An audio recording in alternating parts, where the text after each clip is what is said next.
All right, we're here with Pastor Jared. We're going to talk about what mentoring at home looks like in real life. Now, Jared's not just a pastor, but you're also a parent who uses these resources to mentor at home, and he's going to give us the lowdown. He's got 4 tips for us. But first, why don't you explain how many kids you have at home? So my wife, Paula, and I are raising 3 boys. Currently, they are 18, 13, and 11. All right, and you've been using the resources for over a year now. You've been using the flex method. You've been, having conversations every week with these guys. Again, if you need information on our resources, our family and parenting resources, you can check the links below. But you've got some real practical tips for us. You've got 4 of them. Why don't you share the first one? Well, let's just go back to when we started, and we recognized that we were going to start a family devotional time, and so we needed to pick the day and time, and we had to be intentional, strategic about when we could all meet. So we chose 5 o'clock Sunday afternoons before football, in the football season, but that gave us enough time to be able to intentionally sit down and talk together. That also gave us an opportunity after that to wrap up whatever chores, homework, before the week starts. Okay. Now, let's be honest. Were your boys just like, oh, Dad, Mom, and Dad, we can't wait. This is going to be so fun to get together and have devotional time? Yes. No, the first time we did it, some of the questions were, what are we doing and why are we doing this? Yeah, but you and Paul, you and your wife, Paula, you just said, we got to power through this. This is valuable to our kids. And so even though maybe at first it was a little bit awkward and felt a little bit forced, after a few weeks, did it get better? Yes, they started to receive it. I'm not going to say we never had any challenges in speaking God's truth with our kids in family devotional time, but they did receive it better. All right, good. All right, now your second tip is about picking the right topic at the right time for those family devotional environments. Yes. So for us, raising 3 boys, as you can imagine, there's conflict in the family.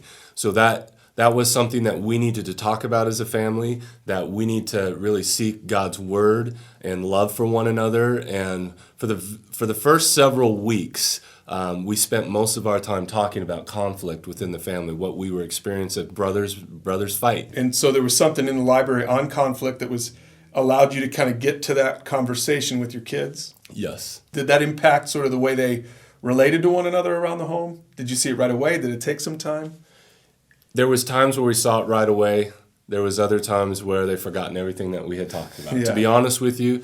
But I'll take the small little steps. There were small little steps, and there was just a desire within them at times to be honoring to God in that moment when they were experiencing conflict. All right, so conflict was a great topic for your entire family. I'm sure there were a lot of other topics that were good for the entire family and all the boys to hear at the same time.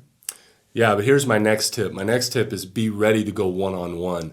So several months into family devotional, I recognized that each of my boys needed different conversations.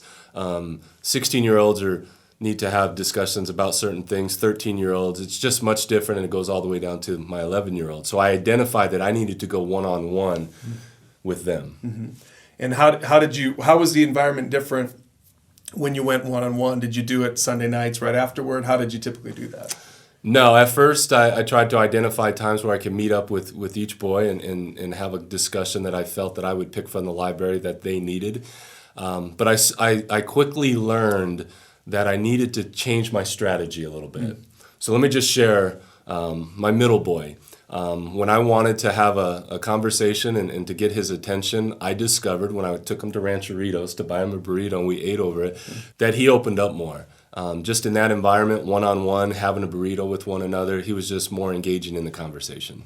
Yeah, I think that's good. I think that's part of our job as parents, as dads, and the moms watching this to be creative, look for ways to make it fun, make it engaging, make it rewarding for these guys so that they're not dreading these mentoring conversations. Because hopefully over time, and I don't know if you experienced this with your boys, they actually appreciated that one-on-one time. Yeah, I discovered that this was now an opportunity that Jaden looked forward to.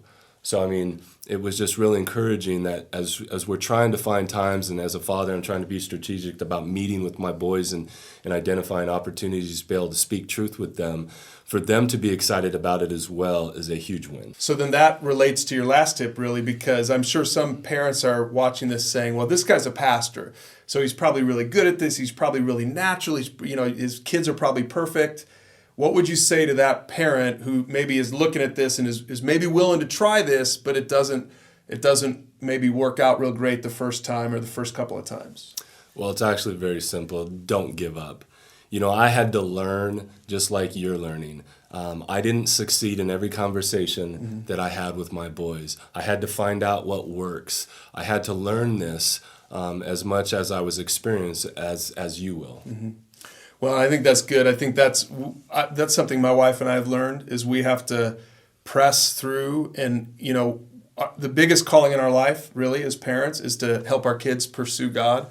And that's what those resources online are all about. So we encourage you, if you're watching this with your spouse or with another small group where you've got a bunch of parents trying to learn how to use these resources to parent, dig into it, click on some of the related topics underneath this video, and talk about parenting and helping your kids in real life to pursue God using those resources.